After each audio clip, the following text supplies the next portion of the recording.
गुजरात में एक बिल्डर की सड़क बनवाने के लिए राधा कृष्ण का मंदिर गिरा दिया इन लोगों ने। कंक्लूड करिए। पूंजीपतियों की गुलामी करने वाली सरकार चल रही है जो इस देश के अंदर महंगाई बढ़ाने का काम करती है। गरीब के लिए खाने के लिए पैसा नहीं। 800 दवाओं पर, कैंसर की दवा पे, किडनी की दवा पे, टीबी की दवा पे आपने दाम बढ़ा दिया।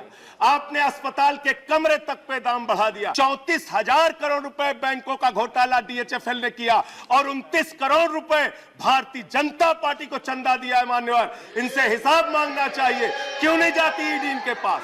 क्यों नहीं जाती सीबीआई इनके पास? इनसे सवाल पूछना चाहिए।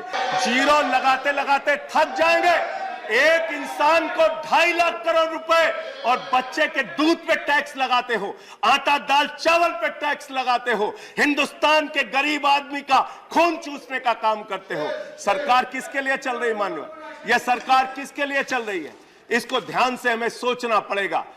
6 साल की बच्ची ने प्रधानमंत्री को चिट्ठी लिखा है मान्यवर। उसने लिखा है, मम्मी से जब पेंसिल मांगती हूं तो मम्मी मुझे मारती है। मम्मी जब पेंसिल मांगती हूं तो मम्मी मुझे मारती है। वो कीर्ति दुबे पूछ रही है मान्यवर, मोदी जी कहां है? मोदी जी कहां है? मैं उस कीर्ति दुबे को बताना चाहता हूं, मोदी जी की पूरी सरकार झारखंड में विधायकों की मंडी में व्यस्त है। विधायकों की मंडी में व्यस्त है, विधायक के खरीदने में लगे मान्यवर। वो जिनके हाथ में हर वक्त छाले रहते हैं, आबाद उन्हीं के दम पे महल वाले रहते हैं। ये देश जिनके हाथ में छाले हैं मान्यवर, उन्हीं के दम पर है, उन्हीं के दम पर है। लेकिन ये सरकार किसके लिए काम कर रही है? नौजवान कहता है नौकरी दे दो, सरकार कहती है पैसा नहीं है, अग्निवीर लेके 4 साल की नौकरी करो। भारत की सेना कहती है पैसा दे दो, सरकार कहती है तुम्हारे बजट का 63,000 करोड़ रुपए कम करेंगे। माताएं बहनें कहती हैं गैस का सिलेंडर बढ़ गया, बच्चे के दूध का दाम बढ़ गया, आटा दाल चावल महंगा हो गया, उसको कम कर दो। सरकार कहती है पैसा नहीं है। किसान कहता है फसल का दाम दे दो, फसल का दाम दे दो, सरकार कहती है पैसा नहीं है। अरे बुजुर्ग कहते हैं हमारी रेल की तीर्थ यात्रा, उसकी रियायत क्यों कम कर दी?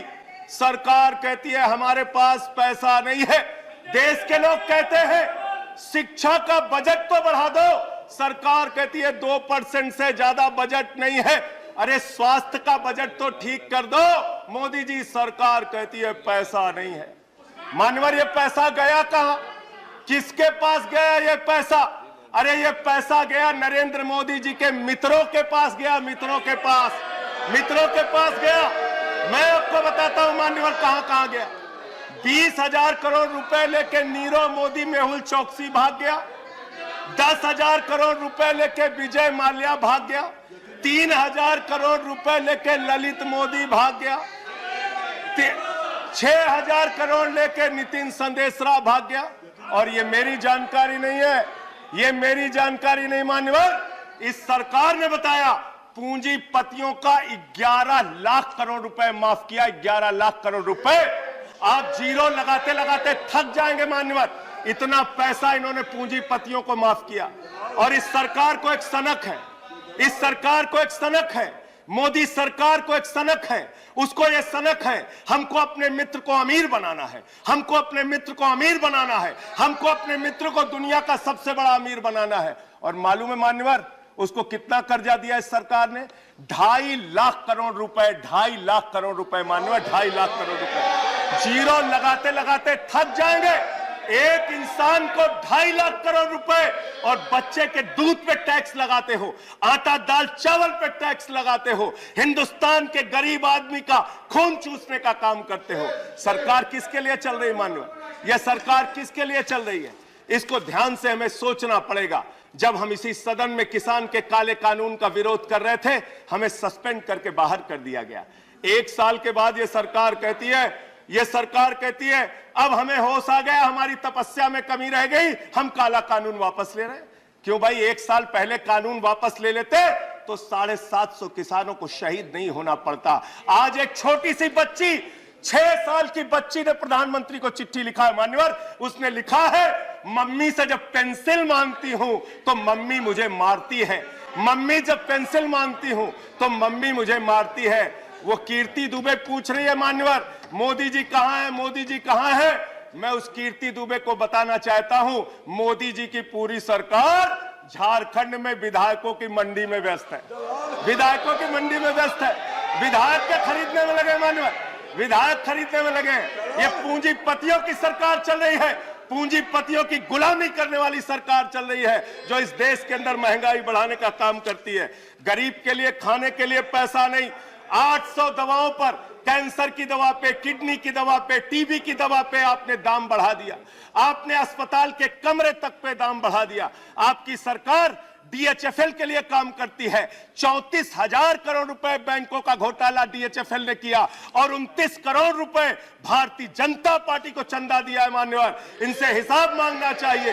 क्यों नहीं जाती ईडी इनके पास, क्यों नहीं जाती सीबीआई इनके पास, इनसे सवाल पूछना चाहिए मान्यवर। मैं सिर्फ इतना कहना चाहता हूं, आप खाने के लिए आपके पास, सरकार के पास पैसा नहीं, उस पर तो टैक्स बढ़ा देते हो, लेकिन गुजरात के अंदर जहरीली शराब पिलाते हो लोगों को, जहरीली शराब। 75 लोग जहरीली शराब पी के गुजरात के अंदर मर गए मानो, 75 लोगों की जान चली गई। दिल्ली के मुख्यमंत्री केजरीवाल जाते हैं देखने, गुजरात का मुख्यमंत्री उन लोगों से मिलने नहीं जाता। देश के प्रधानमंत्री उन लोगों से मिलने नहीं जाते, दिल्ली के मुख्यमंत्री केजरीवाल उन लोगों से मिलने जाते हैं माननीय। मैं ये कहना चाहता हूं, माननीय, no point of, I am not yielding sir, I am not yielding sir, 1 minute sir, I am not yielding sir, I am not yielding, let me complete sir. Sir बस खत्म कर रहा हूं, कंक्लूड कर रहे हैं, उसके बाद आई टेक द पॉइंट। ये सरकार पूंजीपतियों की सरकार है मान्यवर, ये बिल्डर्स के लिए काम करते हैं। मैं आपको बता रहा हूं, गुजरात में मान्यवर, गुजरात के अंदर, गुजरात में नवासारी एक जगह है, गुजरात में सीआर पार्टी के जहां के सांसद, नहीं sir I am not yielding, इसी चेयर से कहा गया जब बोलते रहो तो किसी को पॉइंट ऑफ ऑर्डर नहीं देंगे। No no no sir, no I am not yielding. बात खत्म कर रहा हूं, मेरा लास्ट पॉइंट सर, ये सरकार पूंजीपतियों के लिए काम करती है। सरकार एक बिल्डर गुजरात के अंदर सीआर पाटिल के इलाके में, उसके लिए रास्ता बनाने के लिए राधा कृष्ण का मंदिर गिरा दिया इन्होंने। Point of order, Radha Krishna का मंदिर गिरा दिया। Point of order 1100 please, 1 second, 1 second under which rule, 1 second, 1 second, 1 second, 1 second sir, ये रूल नंबर 240, इसी चेयर से कहा गया सर। 1 सेकंड सर, हमारा टाइम आप देंगे sir. 240 no sir, please please chair से बोला, I am allowing the point of order, point of order sir, यही बोला गया। No sir, 1 second, point of order, point of order, 240 point of order नहीं ले सकते सर, जब ये बोल रहे हैं सदस्य 240 irrelevance or repetition. The chairman, after having called the attention of the council to the conduct of a member who persists in irrelevance or in tedious repetition, can I ask the member to discontinue the speech? Sir, most of what has been said here does not relate to the topic being discussed in the council, sir.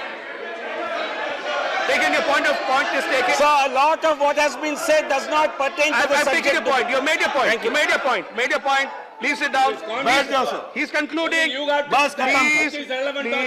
Please. माननीय sir, इसी chair से कहा गया था, Conclude. एक सदस्य बोलता रहेगा तो किसी को पॉइंट ऑफ ऑर्डर नहीं देंगे।